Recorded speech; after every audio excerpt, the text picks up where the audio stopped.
Arivany ny fahasoavana sy ny fiadanana avy amin'Andriamanitra Ray sy Jesosy Kristy Tompontsika. Mampiorina ny MINO ny tenin'Andriamanitra. Alahady fahaenina manaraka ny epifaniany io. Alahady ny Baiboly ihany koa. Lolona sy ny dekona sokajy maharitra no miara-manompo sy manatanteraka ny asa fanompoana amin'ity anio ity. Ny mpitendry ny zava-maneno dia Andriamatoa Ravelson Nanandry. Ary ny liturgia endriny faharoa no iarantsika mankalaza sy manome voninahitra ny anaran'Andriamanitra. Riavana malala andesika hitsangana, hidera sy hanome voninahitra ny anaran'Andriamanitra. Iarantsika mamaky ny Salamo 570, ny andininy 770 ka hatramin'ny 400.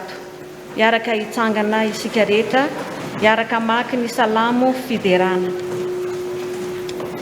Indreny fitiavako ny lalànao, fisaintsainako mandrakariva izany. Ny didinao mampahendry ahy mihoatra noho ny fahavaloko, satria ato amiko mandrakizay ireny. Endry noho ny mpampianatra ahy rehetra aho, satria ny teny vavolombelonao ny fisaintsainako. Endry noho ny antom-panahy aho, satria ny didinao ny tandremako. Efa narovako ny tongotsy ho amin'izay lalan-dratsy, mba hitandremako ny teninao. Tsy mba miala amin'ny fitsipikao aho, fa ianao no mampianatra ahy. Endreny amin'ny teninao raha andramako.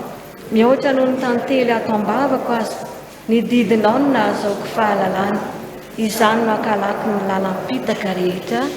Amen.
Iombina amin'ny vavaka fiderana sy fifonana isika riavana, ivavaka isika.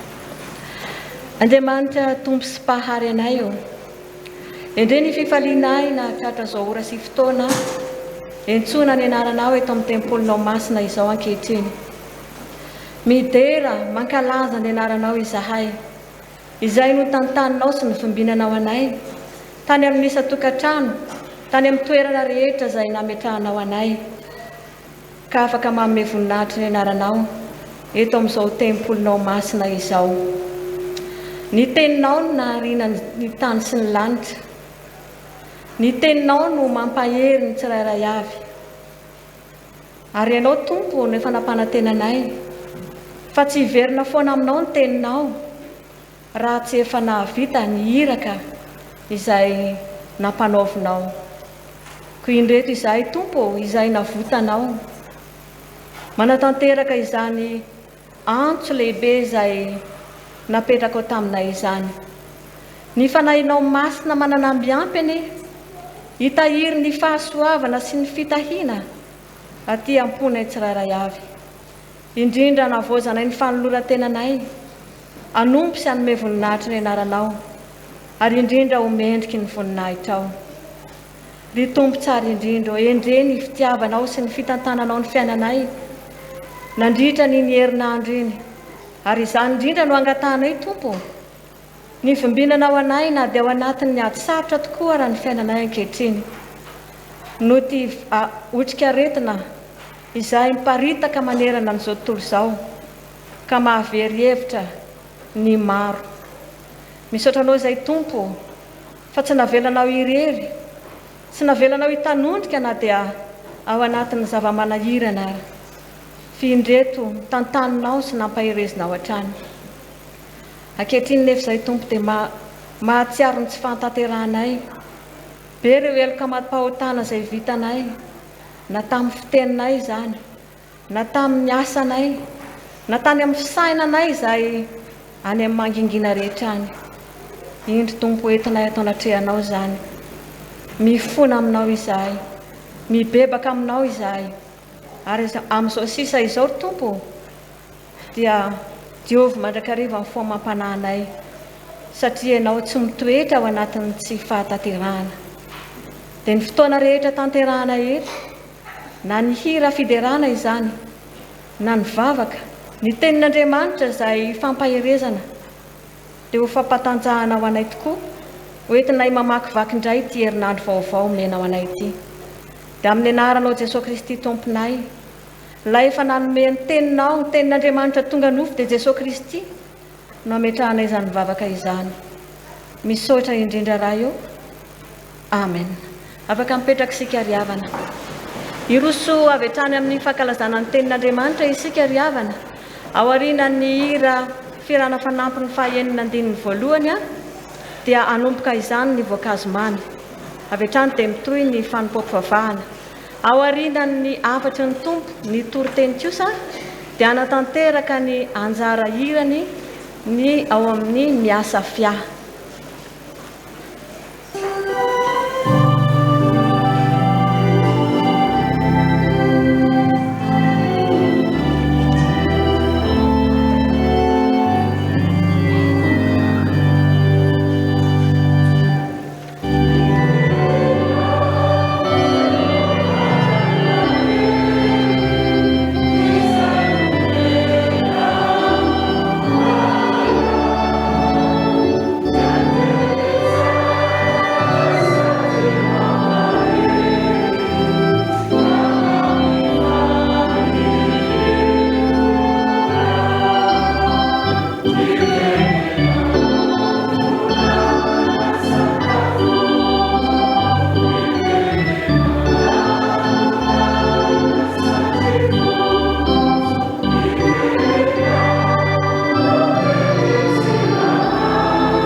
Zao tsika dia tonga amin'ny fotoana ho an'ny ankizy sy ny tanora.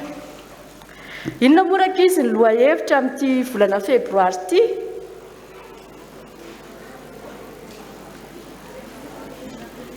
Ataovy mafy tsara hoe mampiorina ny MINO ny tenin'Andriamanitra. Ny fatahorana an' Jehovah no mahaela velona. Izany teny mamperitreritra izany dia hitantsika amin'ny ohabolana oabolana toko 10 andinin'ny 17 izany ny ara-panantsika rehetra mangataka antsika tanora sy ankizy rehetra ary hitsangana fa hivavaka isika.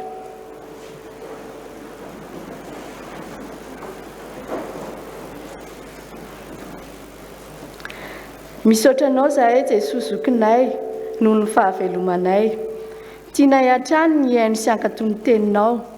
Nitenena Jesosy fa vonina hiano anao izahay zandrinao. Amen.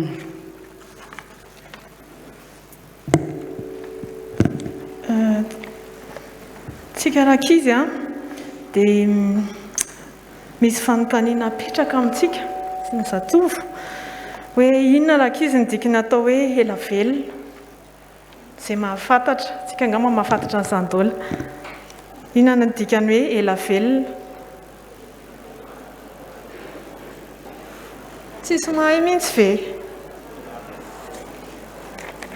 tsisy mahay natao hoe ela velona dia tratra antitra zany lasa antitra be ohatran'ny hoe zokintsika sy ny bebe sy ny dadabe dia tsika rehetra samy teo ela velona daholo any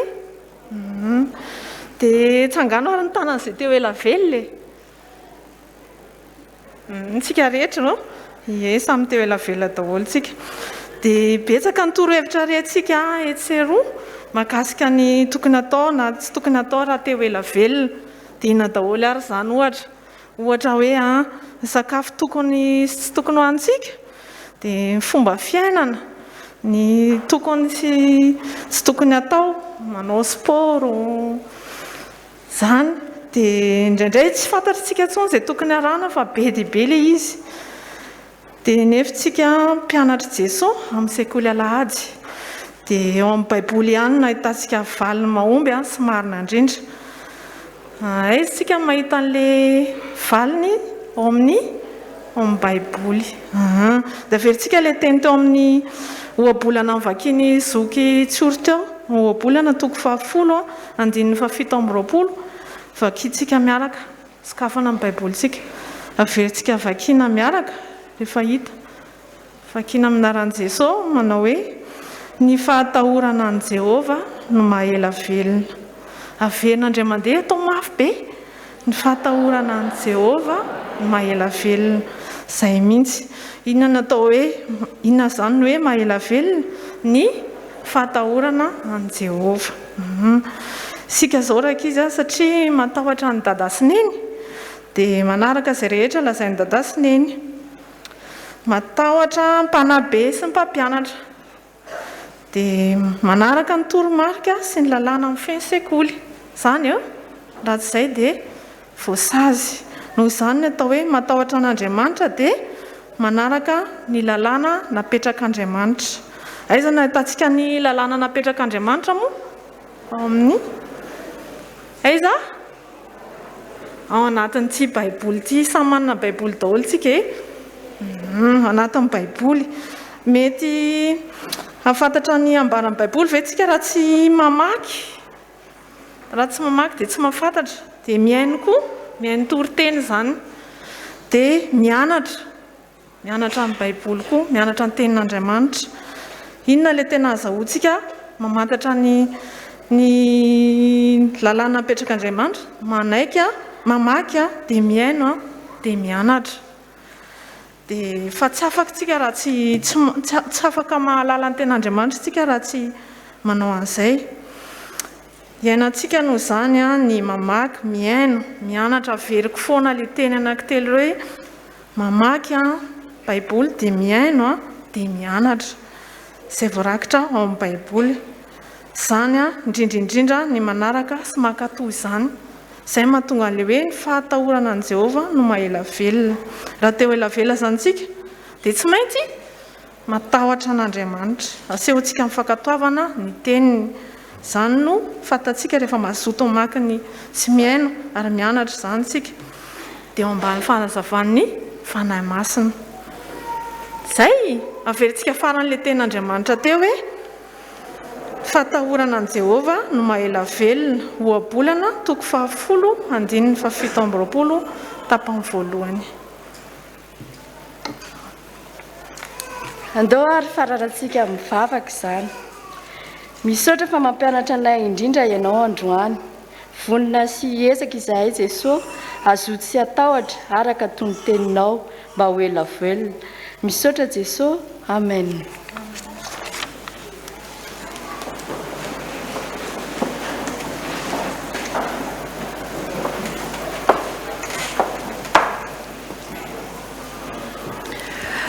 Mbola hiara ivavaka sika tompoko.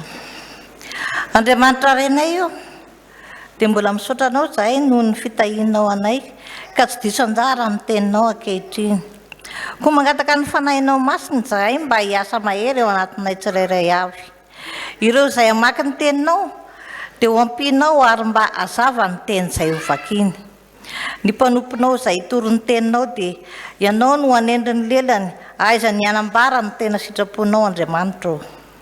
Ary ny vahoakanao izay mandre izany teninao izany dia mba tsy ho mpiainy manadino fa kosa mba handray tsara izany teninao izany ary ho teny fiainana ho anay izany, hanome hery sy tanjaka ho anay koa. Koa dia ampangino ary tompo ny feo rehetra tsy avy aminao ao anatinay ao ary tsy handre afa-tsy ny feonao irery izahay. Amin'ny anaranao Jesosy tompo no anaovanay izany vavaka izany. Amen.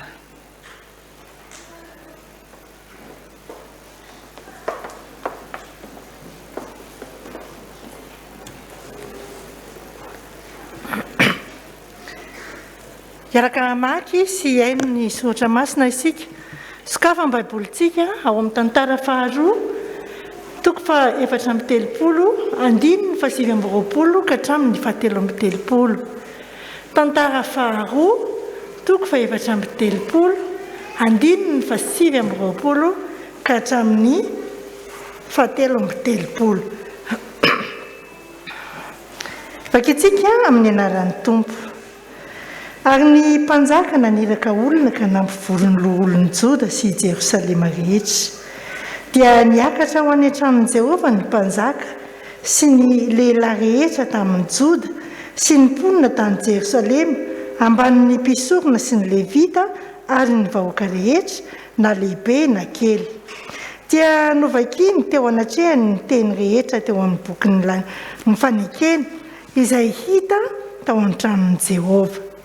Ary ny mpanjaka nitsangana teo amin'ny fitoeran'andriana dia nanao fanekena teo anatrehany Jehova anaraka azy sy hitandrina ny lalàna sy ny teny vavolombelony ary ny didiny amin'ny fony rehetra sy ny fanahiny rehetra. Akanto ny tenin'ny fanekena izay voasoratra ao amin'izany boky izany sady nampifikiriny tsara koa ny olona rehetra tao Jerosalema sy ny Benjamina.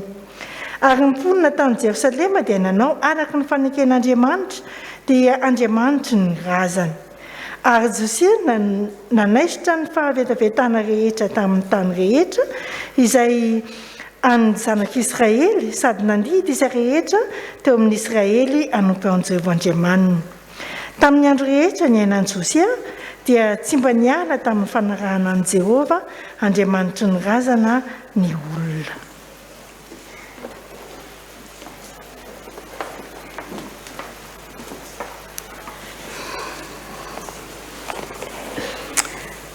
Dia mbola toizantsika mivaky teny izany dia hitantsika ao amin'ny Jaona toko fahaenina raisina amin'ny 9:40 dia mifarana amin'ny 1:70. Jaona toko fahaenina raisina amin'ny 9:40 mijanona amin'ny 1:70. Vadikitsika amin'ny anaran'i Jesosy rehefa hita izany. Koa maro tamin'ny mpianana noho ny nandre dia nanao hoe sarotro izany teny izany, iza no mahaino izany. Ary fantatry Jesosy tao am-pony fa nymonomonina tamin'izany ny mpianany ka dia hoy izy taminy, matafotoana anareo va izany?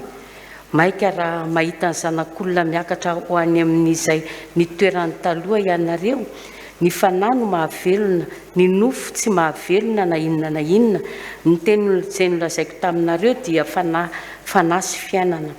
Fa misy ny sasany aminareo izay tsy mino fa fantatry Jesosy tamin'ny voalohany izay tsy nino sy izay amatika azy ary hoy izy izany no nilazako taminareo fa tsy misy olona mahay manantonay raha tsy nomenilay azy izany hatramin'izany dia maro tamin'ny mpianana no niembotra ka tsy niara-nandeha tamin'ny ntsony dia hoy Jesosy tamin'izy 12 ianareo koa va mba te hiala Simona Petera namaly nanao azy hoe Tompo akany miza moa izahay ianao no manana ny tenin'ny fiainana mandrakizay ary izahay mino ny fa mahalala fa ianao no ilay masin'Andriamanitra. Jesosy namaly azy nazy hoe tsy izao va no nifidy anareo 12 nefa ny anankiray aminareo aza dia devoly fa izy nilaza ny Jodasy zanak'isy fa izy nilaza ny Jodasy zanak'isy Simona Iskariota fa izy io no ilay efa namadika azy ary nefa isan'ny 12 lahy. Amen.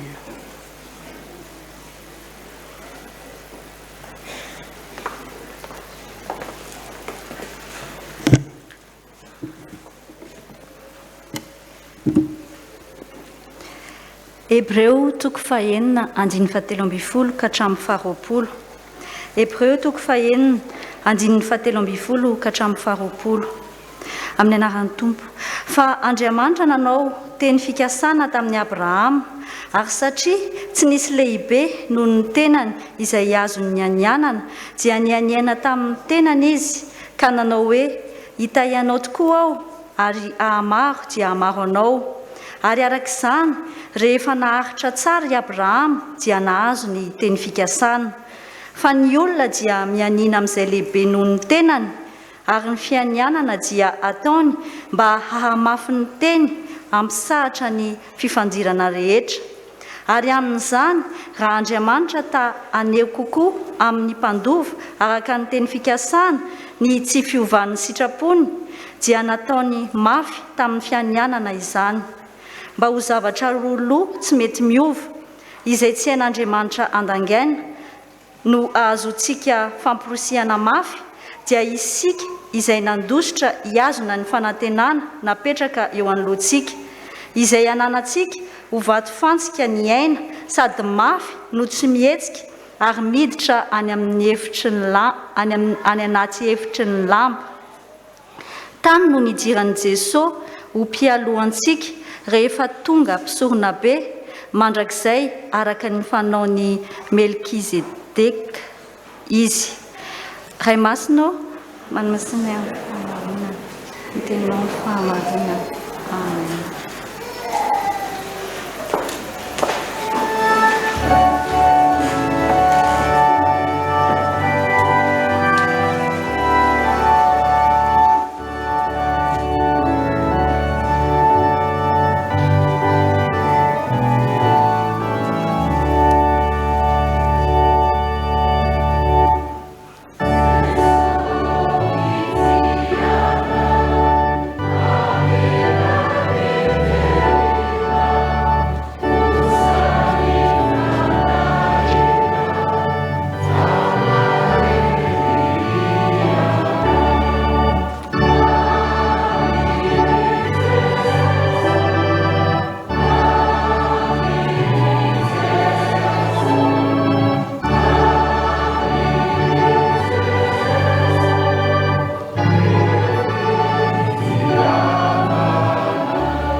Fitiavana mandrakizay no nitiavako anao ary izany no ampaharetako faminram-po anao.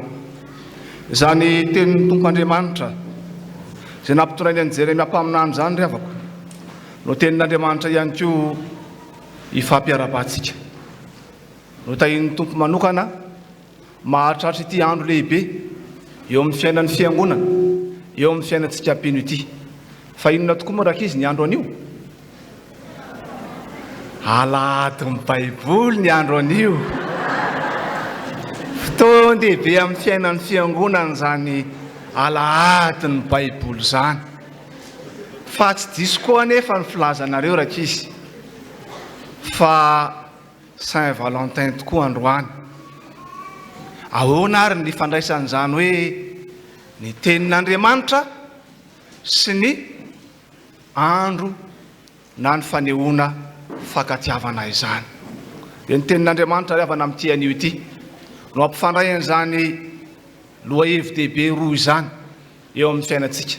Koa ilay fanahin'Andriamanitra izay nampitoetra nampahery ireo mpino fahizayany anokatra ny fonao ihany koa. Ahatsiarovanao fa tena manakambara aminao ny fiainanao ny tompo amin'izao anio izao.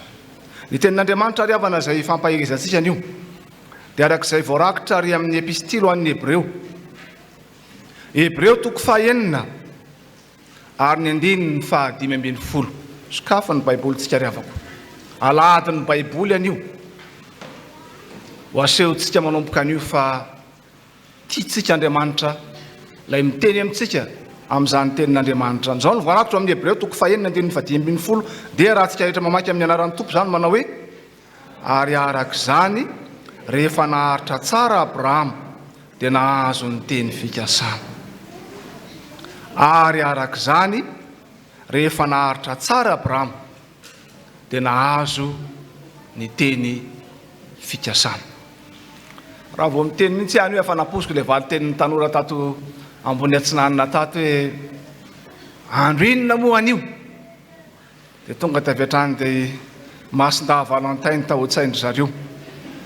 Tsy diso akory izany fa alohan'ny masin-daha ny tenin'Andriamanitra ny veloman'ny masin-daha Valentin.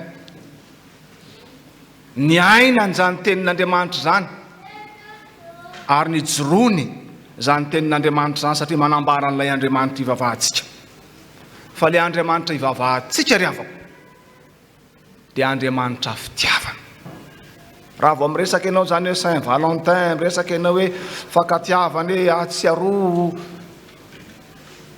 dia tsarovy fa misy faratapony ambonin'izany rehetra izany dia ilay Andriamanitra ivavahantsika dia Andriamanitra fitiavana izy io. Andriamanitra fitiavana ny Andriamanitra ivavahantsika. Ary izany no nampitoren'i Jeremia teo manao hoe fitiavana mandrakizay ny nitiavako anao. Mba tsaronareo moa ry havako ny toetran'ireto zanaka Israely reto. Tovy amin'ny toetrantsika malagasy mihitsy. Anarina vilambilana ihany, omeno mimi ihany. Fa na izany ary ny toetran'ireto zanaka Israely reto dia mbola ho ihan'ny Tompo Andriamanitra hoe fitiavana mandrakizay ny nitiavako anao. Fitiavana Andriamanitra ry havana ka mampahatra ny famindrampony amin'ny vahoaka ny foana satria tsy afaka mivadika amin'ny tenany izy sy amin'ny maha izy azy dia amin'ilay Andriamanitra fitiavana. Azany fitiavan'Andriamanitra izany dia asehony amin'ny mpanompony. Be dia be nge ny randevoa-pitiavana ataon'Andriamanitra e. Masa mieritreritra ao an-tsainareo anie izao hoe mba hainareo moa ilay randevoa teny amin'ny lalan'ny Damaskosy. Izy anareo randevoa tamin'i Jesosy tany. Paoly, Saoly izy tamin'izany fotoan'izany randevoa niaona tamin'i Jesosy, nanehoan'i Jesosy ny fitiavany azy na dia nanentsika azy ary. Misy randevoa anankiray koa izay nitany sain'i Paoly apôstôly eto dia neny Abrahama sy Andriamanitra. Rehefa miaona mantsy mifankaty dia je t'aime aloha mipololotra tsara mihitsy aloha. Dia ahoana ary izany nitiavanao, ahoana ny ampiaranao izany je t'aime izany dia eo aloha misafosafo loha raha tovolahy aloha satria mbola tsy hainy. Tsy fantany hoe ahoana moa ny toyny fa dia efa hoe rehefa manao je t'aime aloha dia efa mety mahazo valiny je t'aime dia efa mba mahafinaritra izay. Fa tahaka an'izany mihitsy koa no nahazo any Abrahama. Rehefa nantsoin'Andriamanitra tany amin'ny oran'ny Kaldeanina izy, antsoin'Andriamanitra izy hiala amin'ny fianakaviany, hiala amin'ny misy azy. Dia Andriamanitra ndao anaraka anao fa hoentiko any amin'ny tany tondahadronao sy tantely, any amin'ny tany izay mbola tsy hitany masonao. Izany ange ilay fitiavana sy fitohina fitiavana. Sisy mbola mahalala izay any ambadika nefa rehefa mandeha ny je t'aime aloha dia manaraka e. Na mbola ireo samy fanambadiana ange dia mahafinaritra izy amin'ny manambady zany fa mbola tsisy malala zay toy aneo inao ne zany ke ny fitiavana e tsy voatery anaraka le kajy hoe ray ampiana ray mira roa tsy voatery zany ny fitiavana ary zany indrindra no ampiarin'Andriamanitra eto amin'ny Abrahama. Andriamanitra maneho amin'ny fitiavany ny mpanompony ary amin'ny alalan'ny teniny indrindra zany fitiavana zany. Azo aminy fa itsika rehetrarehetra miakanjo meny reto na miakanjo fotsy reto androany a samy efa mifanao teny mpitiavana daholy, misy ny nanolotra fanomezana, misy ny nanao zay natao tany, ny sakafo mety miova amin'ny mahazatra. Fa ny manandanja amin'ireny rehetrarehetra ireny, ny manandanja indrindra dia le teny alokon'ny vava.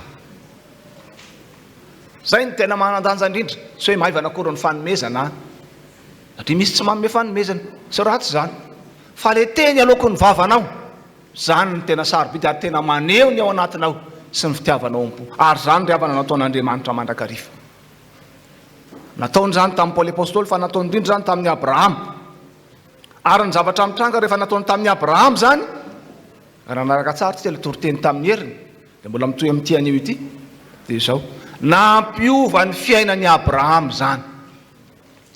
Za tsy ampanangatana anareo tanora izy avy manana siponareo.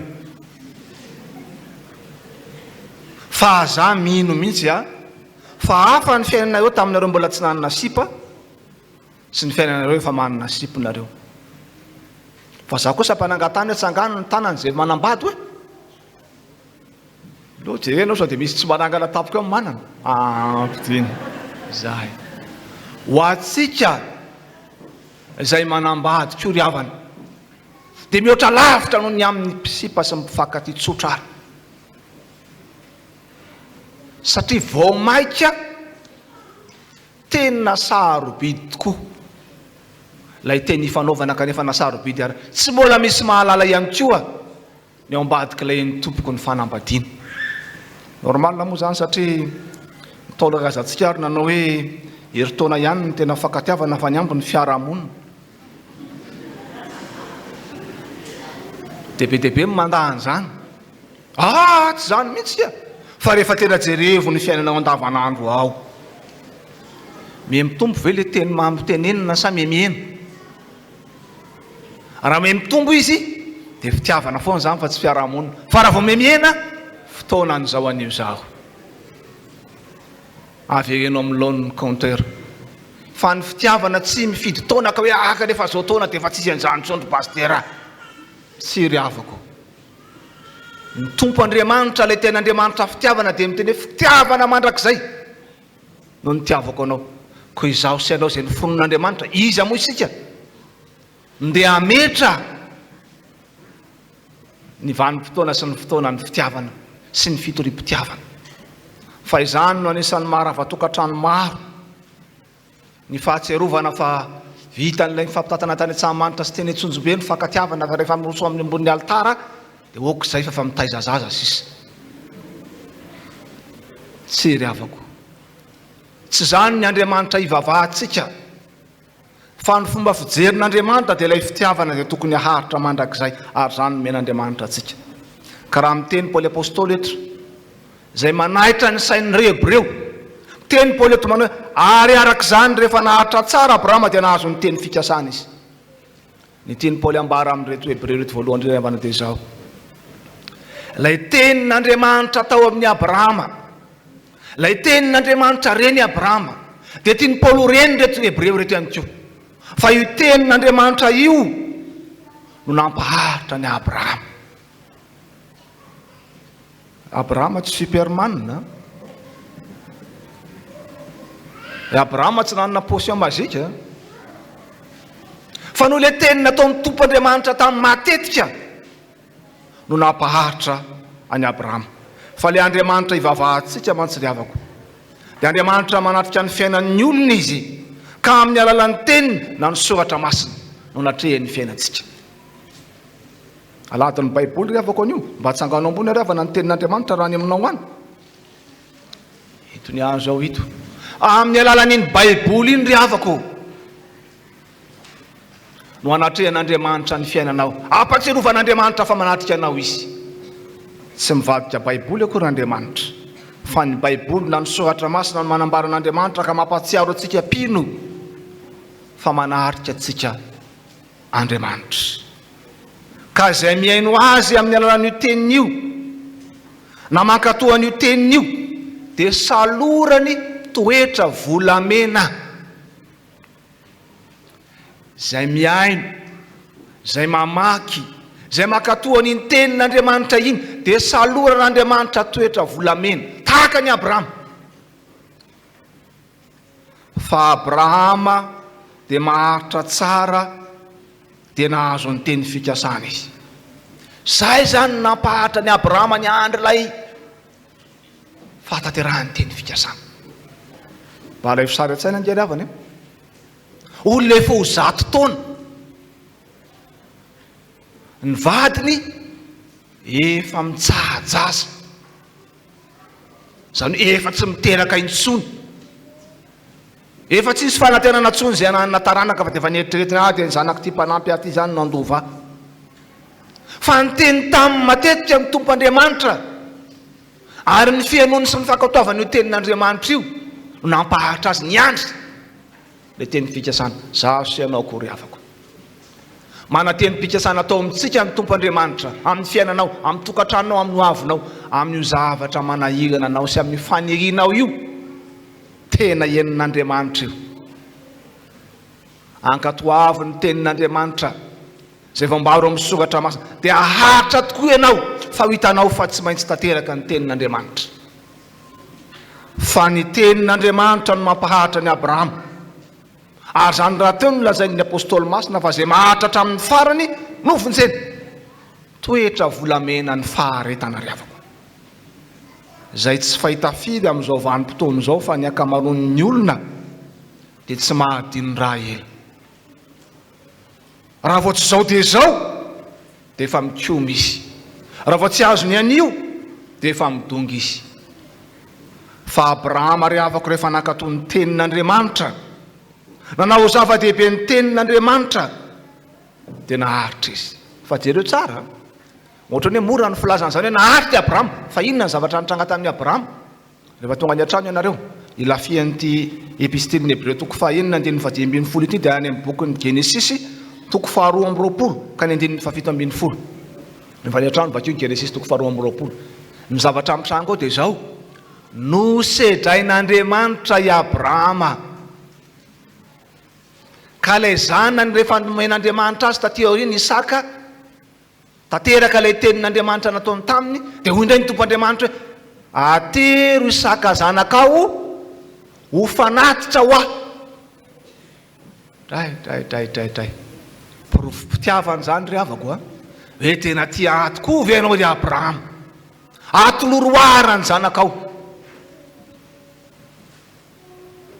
Azonareo sary an-tsaina moa nahazo ny Abrahama, olona efa 100 taona mahery, tsy nentina nataranaka, fa avy eo no vanin'Andriamanitra ny etaetany dia nomen'Andriamanitra zanaka izy. Lahy tokana, tsy dimy amanenina, tokana ihany ary lahy anankiray. Fa io lahy anankiray io no nangatahan'Andriamanitra eo ry Abrahama, atero ny zanakao atao fanatitra ho aho, ho fanomezam-boninahitra ho aho. Mety izy aloha amin'ny toeran'ny Abrahama, mety izy aloha amin'ny toeran'ny Abrahama, fa noho ny amin'ny tenin'Andriamanitra, noho ny fankatoavan'ny tenin'Andriamanitra dia nomeny ny zanany atolony atao sorony. Fa ny zavatra nitranga moa dia izao: rehefa tonga teo amin'ny fotoana tena andatsahan'ny Abrahama niantsy tamin'ilay zanany dia misakanan'Andriamanitra izy, dia lasa nisy zanak'ondro teo natao sorona solon'ny Isaka zanany. Naharitra i Abrahama ry havako, Andriamanitra ry havana noho ny fitiavany, tsy hametraka anao amin'ny toeran'ny Abrahama. Zay tsy hapetraka Andriamanitra amin'ny toeran'ny Abrahama koa ianao ka hoe io zanako lahy tokana io, na io zanako vavy tokana io, na io arenanao io, na io fahalalanao io, na io fahasalamanao io atero aho atao sorona io. Tsy hanao an'izany aminao Andriamanitra. Fa nomeny ny zanan'ilay tokana dia Jesosy Kristy, hoavitra isoloantsika teo ambony hazo fijaliana, ilay faharatapony fitiavan'Andriamanitra. Fa teo izao ny tiavan'Andriamanitra amin'izao tontolo izao, nomeny ny zanan'ilay tokana mba tsy ho very zay rehetra mino azy, fa hanana fiainana mandrakizay. Zany ake ny fitiavany. fanomezana tsy misy fepetra, fanomezana tsy miandro tambony, zany nataon'Andriamanitra tao amin'i Jesosy Kristy. Indray tokoa ry havana rehefa mifanolotra fanomezana moa tsy voatery hitovy ny fanomezana omen'ny lehilahy sy ny vehivavy. Matetika misy manao mizana tsy niriny aho za tsy anao izy mamy be izy mamy kely na karazan'inona le omena fa misy kely sy lehibe ao. Tsara ny mame fanomezana ry havana, fa ny tena tsara dia ny manolotra tsy misy takalony, fa zany ny tena fitiavana seho n'Andriamanitra antsika amin'ity anio ity. Zany ny toetra volamenamen'Andriamanitra antsika, ary ny tenin'Andriamanitra sy ny fankatoavantsika ny tenin'Andriamanitra no nanantsika an'izany toetra volamena zany. Lay ty tsy misy takalony, fa rehefa miteny hoe eny dia eny, tsy dia tsy, fa nivelan'izay dia avy amin'ilay ratsy Jesosy tompontsika. Ry havako malalo amin'ny tompo Jesosy Kristy no efa maty teo ambony hazo fijaliana, sorona ho antsika. Ny anjara antsika ry havana dia izao: raiso, vakio, ampiaro amin'ny fiainanao ny tenin'Andriamanitra. Isaky ny Alahady ny Baiboly ry havako dia mahatsiaro ny toritenin'ny pasteur Zambara rehefa mahary azy dia izao no natao: atolotra anareo ty filazantsara ty amin'ny mpanambady, rehefa tsy vakinareo avy ty amiko ny ahy. Zay misy ny azy mbola enjano zany ary mivombolana filazany azy fa ataoko mba ho zakany sofinareo tsara izy. Fa mampieritreritra zany tenin'ny ray aman-dreny zany, fa misy tokoa zany ny olona manambady no tolorana Baiboly izy, efa mataonataona ny mariaziny, ohatra zany netevin'le vovoka ambonin'le Baiboly. Lay menamena amin'ny vavan'ilay Baiboly mbola mangirangirana tsara mihitsy. Ny sasany ndray tsy hitatsony nalen'ilay Baiboly fa tsara pirina loatra. Dia gaga venao ry havako raha maro ny tokantrano no mitsingilaila, be dia be ny tsy maharo-pery eo tokantrano ao, be dia be ny tsy maharitra fakapanahy. Satria nahoana? Tsy ivo ny fiainan'ny mpino Andriamanitra sy ny teny. Adino ny mpivady fa manatrika azy Andriamanitra ka mahita zay rehetra ataony. Na mihinana eny ambony latabatra izy, sakafo io, na mangalam-pihinana izy, dia hita n'Andriamanitra sy mianjaanja eo anatrehan'Andriamanitra avokoa zany rehetrarehetra izany. Lay Andriamanitra fitiavana mampifankatia ny olona dia Andriamanitra manatrika ny voarina izy, ary ny teniny dia omeny ny voariny mba azahoany maneho zany fankatiavana izany. Ry havako malalo amin'ny tompo, na mitombo isa tokoa ary ny olona soram-panambadiana ankehitriny, dia mitombo isa koa ny olona miazakazaka ny fitsarana mamono zany fanambadiana izany. Be dia be ny tokantrano mitsingilaila, be dia be ny fankatia miombona androany dia misaraka indray rahapiso, be dia be ny leombonanana mihitsy ary amin'ny farany. Sara zany sipasipa sy vadivady zany dia aloha misy laminany zany fa efa leombonanana ampy zay. Ry havako malalo amin'ny tompo, sao dia tsy niaina an'ilay tena fitiavana ianao, sao dia tsy lahiloarana ny fitiavana teo anivon'ny fiainanao sy ny fankatiavanao, na mpisipy ianao na mpivady ianao na mbola roso amin'izany ianao, fa tsy misy taonany eo. Dia normal ny fikorotanana sy ny fitongelangelanana, fa amin'ity anio itiavana dia tian'Andriamanitra mba aharitra tahaka ny Abrahama ianao, tahaka ny reto kristian'ny Hebreo izay mitsingilaila, satria vahina amin'ny abidi-pianarana izao tontolo izao, ka vahina amin'izay sakafo hohanina sy fady, vahina amin'ny fomba fisasana, vahina amin'ny fombafomba maro samihafa, ka adino ilay ten'Andriamanitra fitiavana sy ny fanompona azy, ary ny faharetana amin'ny fivavahana amin'Andriamanitra. Tian'Andriamanitra mba haharitra koa ianao. Raiso, vakio ny tenin'Andriamanitra, ampiaro amin'ny fiainanao izany ry havako. Rehefa avy eo moa tsika amin'ny asa vavolombelona dia ampiarintsika tokoa zany hoe fiainana ny tenin'Andriamanitra amin'ny mpifankatia izany. Fa rehefa miresaka mpifankatia tsika, tsy ny mpisipa ihany akory, na ny mpivady ihany akory natao hoe mpifankatia, fa ny Andriamanitra ivavahantsika dia tena tiatsika rehetra. ary manao rendez-vous amintsika rehetra anio fa indrindra rahatra zay isika rehetra no tian'Andriamanitra ary tian'Andriamanitra iaina amin'izany fitiavana zany tian'Andriamanitra hahatra sy ateza zany fitiavana ao anatintsika izany riavana ometoerana ao an-tranontsika Andriamanitra ometoerana ny fanompoam-pavahana ao an-trano ao tokantrano aho akoatran'izay ataon'ny dada manokana sy ataon'ny neny manokana dia tokony hitan'ny ankizy fa miara-mivavaka dada sy neny ary miara-mivavaka dada sy neny sy ny ankizy eny indraindray alinalina vao tonga ao an-trano eny indraindray vizaka amin'ny asa sy ny fianarana samy hafa fa azadonona riavako fa antoko ny fiainanao ary ampisinga le fomba fisainan'ny malagasy hoe fiarahamonina ihany sisany fiarahana rehefa afaka ny heritaona ny fanomezanao lanjan'Andriamanitra sy ny teniny ao amin'ny fiainatokantranonao ary arak'izany rehefa naharitra tsara Abrahama dia nahazo ny teny fikasana izy riavako malalo amin'ny tompo tena tian'Andriamanitra tena tiany Paoly apôstôly mba ho tahaka an'izany toetra volamenan'ny Abrahama izany ny mpino Hebreo ary tsy ny mpino Hebreo ihany fa isika mpino rehetra ankehitriny ilay Hebreo vaovao fa natokan'Andriamanitra sy ny tenin'Andriamanitra ireo zambentsika ireo na dia mbola tsy tanteraka tamin'ny akory ara ny teny fampanantenana ary ho an'ny Abrahama manokana talohan'ny nazahoany ny Isaka nanjavozavo aminy ny amin'izany teny fampanantenan'Andriamanitra zany fa nahatoky izy tena natoky an'Andriamanitra izy fa zany Andriamanitra ny tsy mba mandainga ary zany riavako ny olona tena tia dia tsy mandainga nanontany ihany tanora anankiray zay ahoana ary paster nalana hoe tena tia tokoa ty tovolahy ty dia hoe amantsy an'ilay tovovavy hoe mivavah mafy aloha dia angatao amin'Andriamanitra fa Andriamanitra ny tena mahalala ny tena tianao anaka fa ny anisan'ny marika hamantarana fa tena tianao ny olona anankiray dia tsy mandainga aminao izy raha vao manomboka fotsiny dia mandainga ny aminao izy dia efa mieritrerety zay vao manomboka fotsiny dia mandainga anarana aminao izy dia efa mieritrerety zay reto mivavaka ny am-piangona izy rehefa lahady vao mandany tsy mbola manana akanjo dia efa mieritrerety zay fa ny Andriamanitra ivavahantsika riavana dia Andriamanitra tsy mba mandaingy fa rehefa miteny izy io tanterahako aminao ty teny fampanantenany ity dia tanterahan'Andriamanitra aminao izaho sy anao riavako rehefa nanokatena mba ho isa irotsaka mpandray mifanasany tompo ho atsika zay manambady irotsaka amin'ny fanambadiana amin'ny asa fanompona rehetra zay letso ny tompo atsika loholona diakona mpampianatra sekoly alahady katekista mpitoriteny mpiandra sy ny andraikitra hafa any amin'ny sampany dia nanao veo teo anatrehan'Andriamanitra isika akoatran'izay nataontsika teto ambony alitara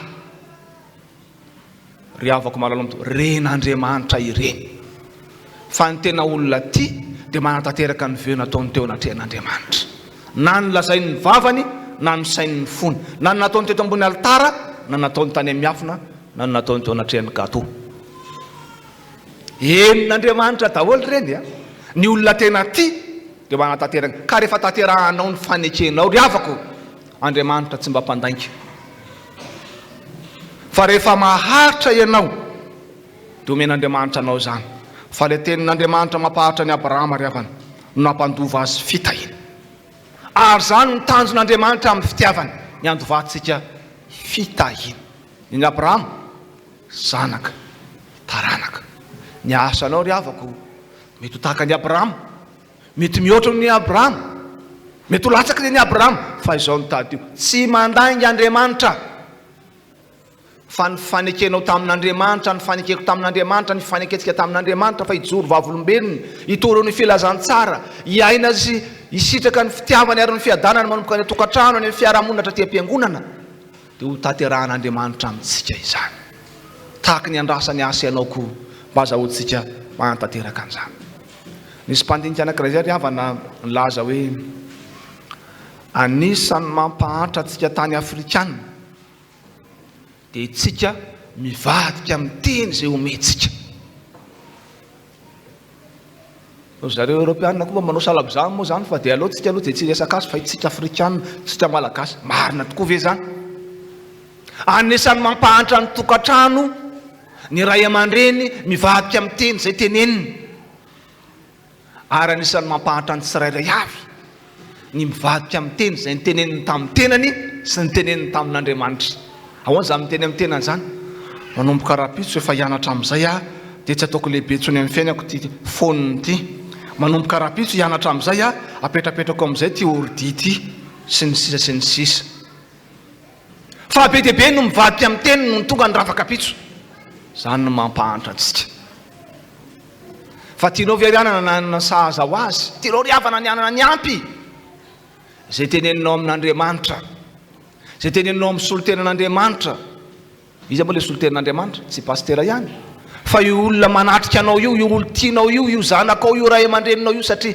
endrik'Andriamanitra io zay rehetra teneninao aminy ka tanterahanao hosokafan'Andriamanitra aminao ny varavaran'ny lanitra ho arotsak'Andriamanitra aminao ny fiainam-piadanana fa naharitra tokoa Abrahama riavana noho ny fanoavan'ny tenin'Andriamanitra ianao koa riavako mila maharitra ianao amin'izany fanaovana ny tenin'Andriamanitra zany mila maharitra ianao amin'ny fanatanterahana ny fanekena zay nekenao teo anatrehan'Andriamanitra fomba fanaoko moa riavana rehefa manao dinika mariazy a ka manazava ny amin'ny faneken'ny mpivady dia zao ny filazako hoe ity tanako akavita ity ny fanekena ary tanako akavanany ity ny fampiarana ny fanekena raha vao misy elanelany ireo tanana anankiroa ireo na dia 2 milimetatra dia zay natao hoe fahotana fa natao hoe fanekena tanteraka dia tahaka an'izao mivavaka moa fanaotsika azy rehefa any amin'ny tambazotra mpiarahamoninandra misy ohatao dia mivavaka fa izao mihitsy natao hoe fanekena ilay fanekena sy ny fanatanterahana tsy misy elanelany tsy miandry rapitso tsy miandry rehefa manam-bola tsy miandry rehefa manam-potoana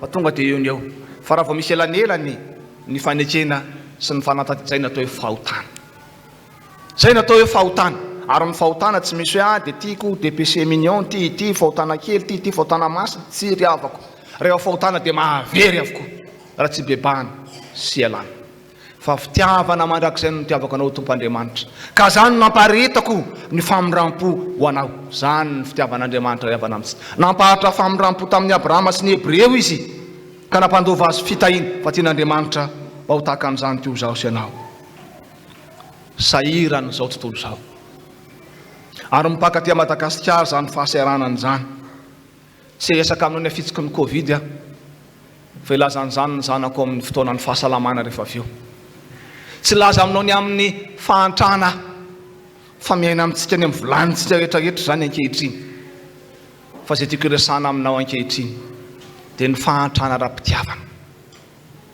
iainantsika rehetra ny fahantrana ra-pifandraisana zay iainantsika rehetra na ho anareo izay mikasa hivady zany na ho antsika ao anatin'ny fanambadiany zany na tsika zay mieritreritra hoe alao hijanona amin'izao amin'izay aloha fa tena ampy ihany fitiavan'i Jesosy tsara daholo zany fa endriky ny fitiavana daholo zany ka androtsika rehetra an'io fa tsy andro ny mpisipa ihany akory satria noho ny amin'ny tenin'Andriamanitra dia mamerina antsika mba hitoetra amin'izay namoronan'Andriamanitra antsika ny programan'Andriamanitra amin'ny fiainantsika dia natonga antsika aharitra taolakazantsika moa dia nanao hoe zay maharitra vadin'andrina fa zay tsy maharitra ainareo ny toyny tian'Andriamanitra mba haharitsika riavana ka raha tianao mba hanana ny masaza ho anao zay teny rehetra nalaovan'ny vavanao aza mivady-panekena fa tanterao zay nyteneninao teo anatrehan'Andriamanitra dia anakarena fitiavana tokoa ianao ary fa manakarena fitiavana ianao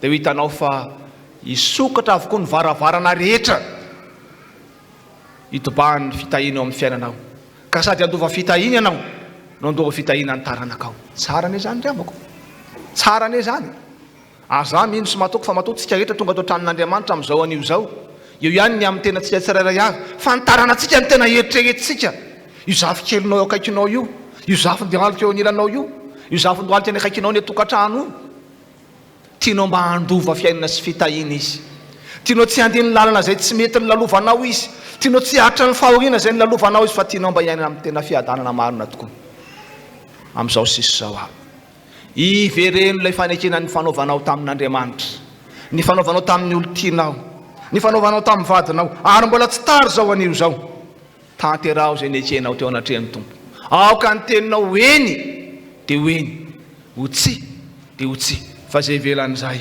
dia avy amin'ilay ratsy ka nampitovy ianao zao ny fianarana antanterahana ny tenin'ny fanaovana na manambady isika zao ny fianarana antaterahantsika ny teny zay neketsika teo anatrehan'Andriamanitra ary na mbola mieritreritra ny tsy hanambady intsony ianao apetrao amin'Andriamanitra ny fiainanao fa izy ny mahalala ny mahasosy mahatsara anao fa rehefa omen'Andriamanitra anao ny silam-panahinao dia raiso amin'ny fitiavan'izany sy saoran'Andriamanitra fa ny olona izay miaina ny tenin'Andriamanitra dia maharitra ary mandova fitahiana sy ho azy ihany fa an'izay manodidina azy ko arak'izany ariavako dia rahantsika mamaky ilay Hebreo 9:20 ka rehefa tonga amin'ilay hoe Abrahama dia soloany anarany tsirairay avy izany ovakitsika amin'ny anaran'ny tompo izany manao hoe ary arak'izany rehefa naharitra tsara dia nahazo ny teny fikasana izy dia ho tanteraka tokoa ane izany ho voninahitr'Andriamanitra.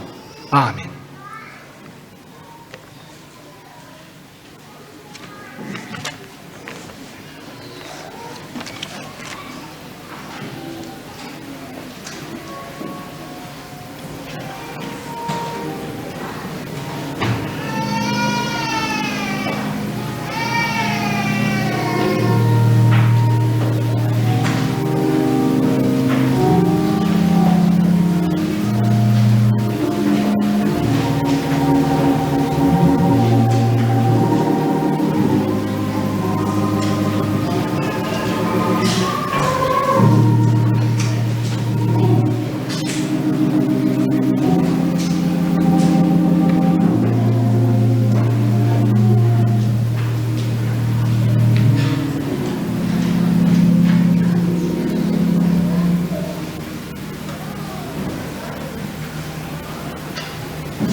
Ivavaka isika.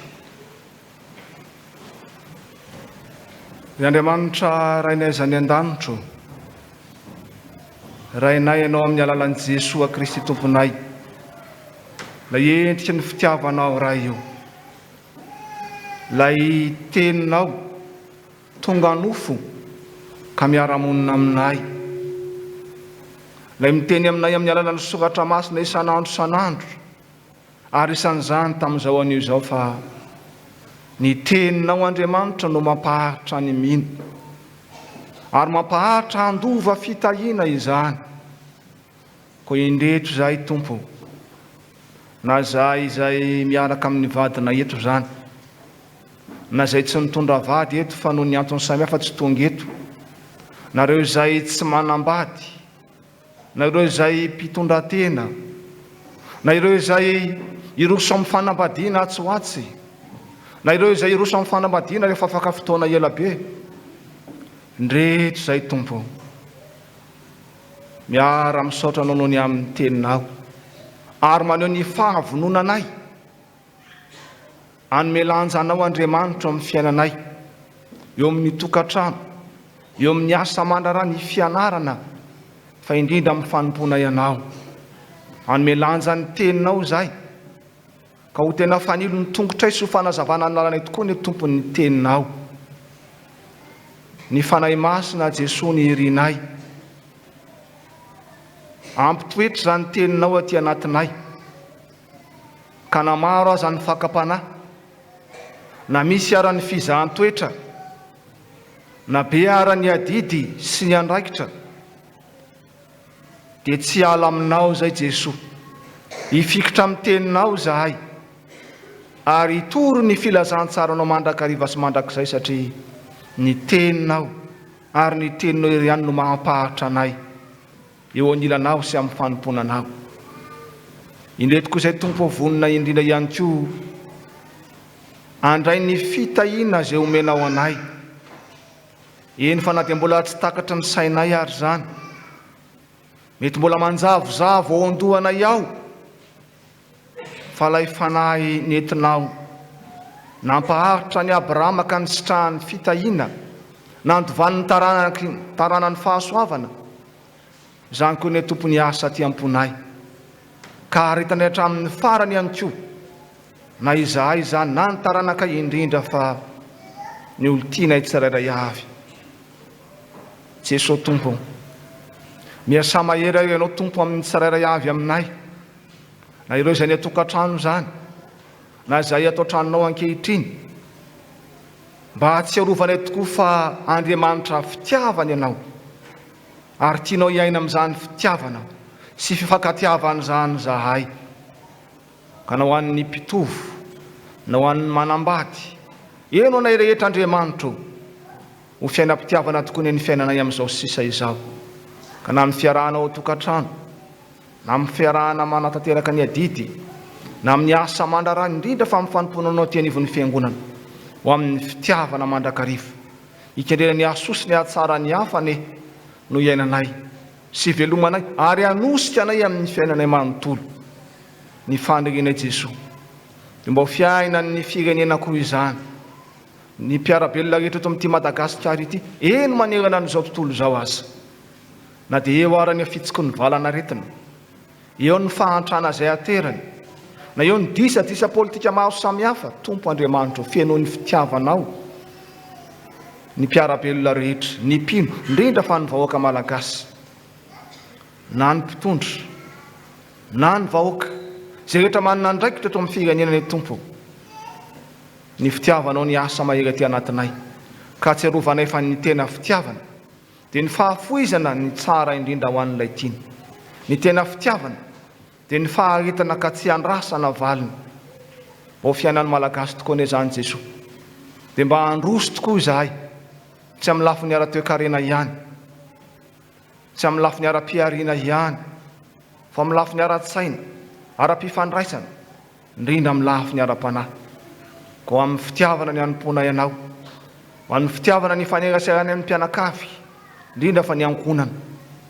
ary izao fotoana n'io izao any amerenanao amin'ilao ny Tompo ny fitiavana rehetra, ho an'ny mpifankaty rehetra, na izay ao anatiny mbola fizahan-toetra zany na ho anay eo anatin'ny fanambadiany zany na zay mbola tsy manam-pikasana amin'izany akory aran-kehitriny mba ny tena fitiavanao Jesosy ny asa ty anatinay ka tsy arovanay fa ny tena fitiavana dia famirampo ary fahafoizana ho an'ilay tiany ny tena fitiavana dia ny faharetana hatramin'ny farany ho tena fiainanay ho fiainan'ny fiangonanao ane zany tompo amin'ny fitohina ny filazantsaranao mivavaka izay Jesosy an'izay rehetra manana andraikitra reo anivon'ny fiangonanao manomboka any amin'ny filohan'ny FJKM Ambavahady ka hatramin'ny ankizy madinika mpianatra sekoly Alahady any amin'ny isam-pitandriamana tsirairay avy indrindra feto amin'ity fiangonana Ambavahadimitafo ity ny fitiavanao tokoa ny ampahery ka mba ho vava iray sainy iray tokoa iarahana mankalaza anao ny Andriamanitra rain'i Jesosy Kristy tomponay mba fitiavanao tompony tarika anay amin'izay rehetra tanterahanay na amin'ny teny fa indrindra amin'ny asa mivavaka ihany koa izay Jesosy amin'ireo asa maro samihafa izay sahan'ny fiangonanao manomboka eto amin'ity Ambavahadimitafo ity zany ataon'ny sampana sy ny fikambanana ny voamihera sy ny komity maro samihafa hatramin'ny faritra sy ny synodam-paritany indrindra ny foibe FJKM izay anatanteraka fotoan-dehibe amin'ity anio ity dia ny synoda lehibe izany izay anapahana no avin'ny FJKM ao anatin'ny efa taona indray ny fanahin'ny fitiavana ny Jesosy no amangy ny mpino rehetra indrindra fa ny mamonjy zany synoda lehibe izany ka tsy arovan'ny rehetra fa any Kristiny malagasy any Kristiny fiangonana ary izay rehetra dia nitiavinao ka andrasanao hifankaty ihany koa ho fampandrosoana ny fiangonanao ity firenena miatrano anay ity Jesosy dia mba hanjakao fenao ny fitiavanao ary izay rehetra mbola fanirian'ny tsirairay avy na ho amin'ny fiainam-pitiavana zany na ho amin'ny fiainatokantrano zany na ho amin'ny asa mandrarasy ny fianarana zany na mbola antony fahasalamana zany sy ny antony hafa ihany koa eno ny vavaka mangina ampolo loatra avaty amponay tompo fa misaotra anao ny fitiavanao fa vonina koa izay itianao ary ity izay rehetra nomenao anay